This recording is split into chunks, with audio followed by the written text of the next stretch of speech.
ሰላም ውድ ቤተሰቦቼ እንደምን ከርማችኋል?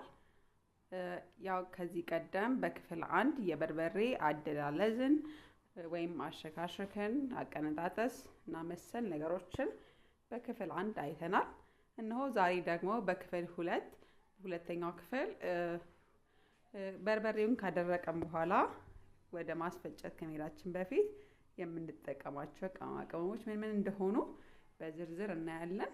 እዚህ ጋር እንደምትመለከቱት እኔ ያዘጋጀኋቸው የበርበሬ ደረቅ ቅመሞች ናቸው።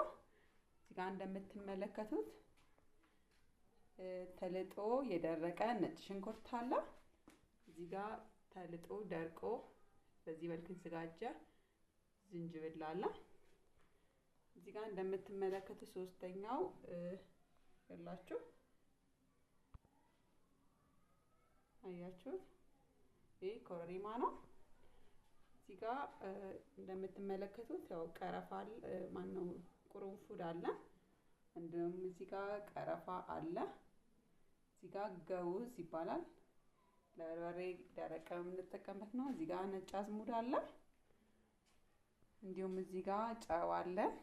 እንደምትመለከቱት እዚህ ጋር ጥቁር አዝሙድ አለ። እንዲሁም እዚህ ጋር የጥብስ ቅጠል ወይም ሮዝመሪ ደረቁ ነው አድርቄው ነው። እንደዚሁም እዚህ ጋር የበሶቢላ ቅጠል ነው አድርቄው ነው። ስለዚህ እዚህ ጋር በትንሹ 12 አይነት ቅመማ ቅመሞችን አዘጋጅቻለሁ። እኔ ያው ቀደም በክፍል 1 አሳይቻችኋለሁ ከዚህ በፊት ለክፍል 1 ላዘጋጀሁት የበርበሬ የተደለዘው ላይ ላስፈጨው ስለሆነ እነዚህ እዚህ ጋር ያዘጋጀኋቸውን ቅመሞች እንዳለ ጨምርባቸውና ወደ ማስፈጨት እንሄዳለን ማለት ነው። ካስፈጨው በኋላ እንገናኛለን። ጥቁር አዝሙድ፣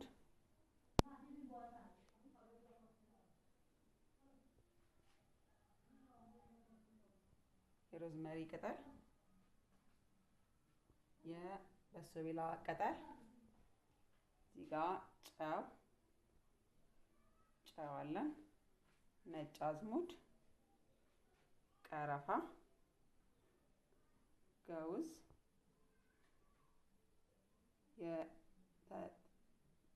ከትፎ የደረቀ ነጭ ሽንኩርት፣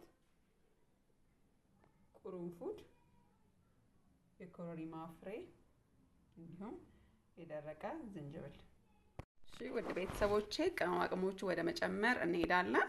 ይሄ ከዚህ ቀደም በክፍል 1 ያሳየኋችሁ የተሸከሸከ በርበሬ ነው።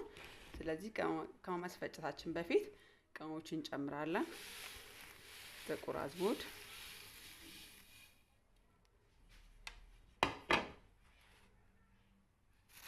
የሮዝመሪ ቅጠል።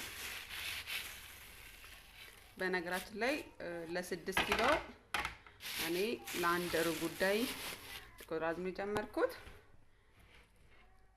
1 ኪሎ ጨው፣ 1 ኪሎ ጨው፣ ግማሽ ኪሎ የበሶቢላ ቅጠል፣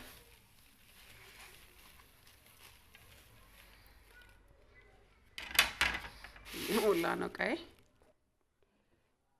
በመቀጠል ነጭ አዝሙድ 1 ኪሎ፣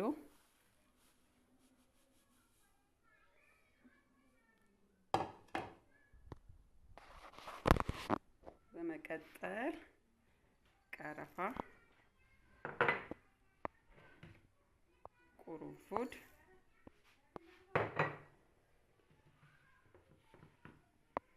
የኮረሪማ ፍሬ፣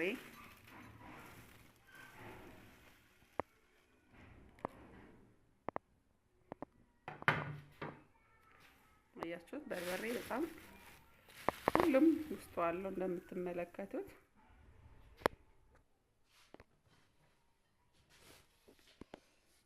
የደረቀ ዝንጅብል፣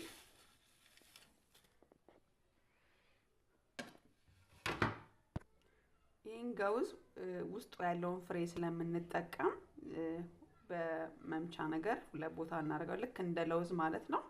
ውስጡ ያለውን የምንጠቀመው፣ ስለዚህ ፈንክተን ውስጥ ያለውን ፍሬ እንጠቀማለን። አያችሁ ቆዳውና ፍሬው ሲለይ በዚህ መልኩ ፍሬው ይሄን ይመስላል።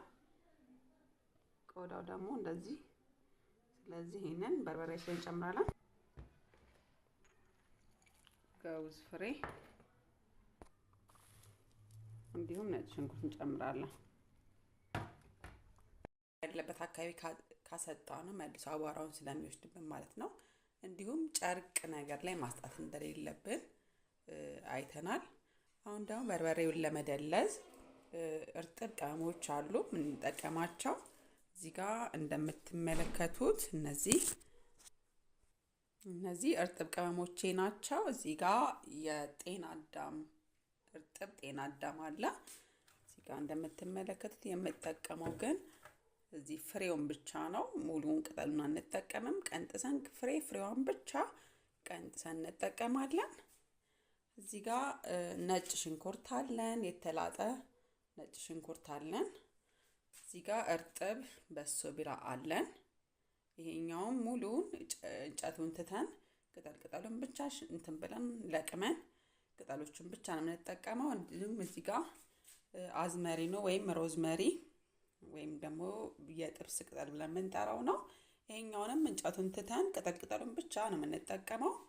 እንዲሁም እዚህ ጋር የተከተፈ ተልጦ ታጥቦ ጽድት ብሎ የተከተፈ ዝንጅብል አለን፣ እርጥብ ዝንጅብል። እንዲሁም እዚህ ጋር የሀበሻ ቀይ ሽንኩርት አለ። ስለዚህ እዚህ ጋር አሁን እንደምትመለከቱ 1 ኪሎ ቀይ ሽንኩርት፣ 1 ኪሎ ዝንጅብል እንዲሁም 1 ኪሎ ነጭ ሽንኩርት እኔ አዘጋጅቻለሁ። በግምት 1 ኪሎ ግራም ይሆን የጤና አዳም ፍሬ፣ 2 ኪሎ ግራም ይሆን የበሶ ቢላ ቅጠል እንዲሁም 2 ኪሎ ግራም ይሆን የጥብስ ቅጠል ወይም ሮዝመሪ አዘጋጅቻለሁ። እነዚህን ቅመማ ቅመሞች እርጥብ ቅመማ ቅመሞች እኔ ቅድም 1 ፈረሱላ ያዘጋጀው ቢሆንም በርበሬውን አሁን ግን ከዛ ውስጥ እኔ 6 ኪሎ ግራም የሚሆነውን ነው ለቅሜ ልደልዝ ያሰብኩት። ምክንያቱም ካለኝ ቅመም አንፃር መጠቀም የምፈልገው እሱን ብቻ ነውና ይህ የምትመለከቱ ቅመማ ቅመም ለ6 ኪሎ በርበሬ ያዘጋጀሁት ነው ማለት ነው። ብዙ ጊዜ ቅመም ሲበዛ በርበሬያችን ይነጣል። ግን ሆነም ቀረም እዚህ ጋር ቀይ ሽንኩርት ዞሮ ወጥ በምንሰራበት ጊዜ የምንጠቀመው ነው፣ መጠቀም እንችላለን። የዛኔም እዚህ ጋርም ዝንጅብሉን እንደዛ ነጭ ሽንኩርትንም እንደዛ የምንጠቀመው ነው። ደረቅ ቅመም ደግሞ በኋላ እዚህ ጋር አዝመሪ ነው በደረቅ ስለምንጠቀም፣ እንደውም በሶ ቢላ በደረቅ መጠቀም ስለምንችል ባይበዛ ይመከራል። ግን እናንተ እንደየፍላጎታችሁ አብዝታችሁም ወይም ደግሞ መጥናችሁ መጠቀም ትችላላችሁ፣ እንዳላችሁ የበርበሬ መጠን ማለት ነው። አሁን ወደ አደላለዙ እንሄዳለን። ሌላው ልነግራችሁ የምፈልገው ብዙ ጊዜ አንዳንዴ እንደ የፍላጎት የሆኑ ነገሮች ደግሞ አሉ። ነጭ ሽንኩርቱን አንዳንድ ሰዎች እንደዚሁ ፈልፍለው በዚህ መልኩ እንደዚህ ዋና ቆሻሻውን ካጸዱ በኋላ የሚጠቀሙ ሰዎች አሉ። ዝንጅብሉንም ከአጠቡት በኋላ ሳይልጡ እንደዚህ ንጹህ ነው ብለው የሚጠቀሙ ሰዎች አሉ። ምክንያቱም ቆዳው ላይ ያለው ነገር ጠቃሚ ነው ብለው የሚያምኑ ስላሉ ነው። ቀይ ሽንኩርትም በተመሳሳይ ቆሻሻውን ብቻ አጽድተው የሚጠቀሙ ሰዎች አሉ። ግን እኔ ያስለመድኩት ለራሴ በርበሬ በምንደለዝበት ጊዜ ሁሉንም በንጽህና ጠብቄ ከላጥኩኝ በኋላ ነው የምጠቀመውና ይሄንን እንድታውቁልኝ ስለምፈልግ ነው።